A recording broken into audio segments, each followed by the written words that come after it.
ఇక్కడ వచ్చేది అయితే ఇదే ఫస్ట్ టైం. చూద్దాం సార్ ఎలా వచ్చాను.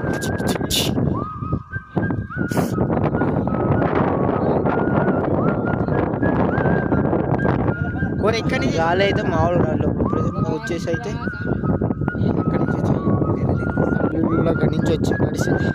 అక్కడి నుంచి ఇప్పుడు వచ్చేసి ప్రజెంట్ నాకు అయితే ఎక్కడికి ఏం చేస్తాం తప్పదు. లొకేషన్లో కొన్ని ఫోటోలు కొన్ని వీడియోస్ తీసుకొని అయితే వచ్చాయి. ఇప్పుడు వచ్చేసి కొండ దగ్గర అయితే చూద్దాం మేబీ అదే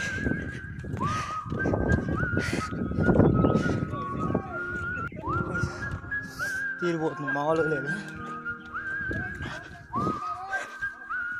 చాలా రోజులు అవుతుంది కదా వీడియో చేసి, కొంచెం ఎలా ఉంది డైలీ చేద్దాము ఆలోచన.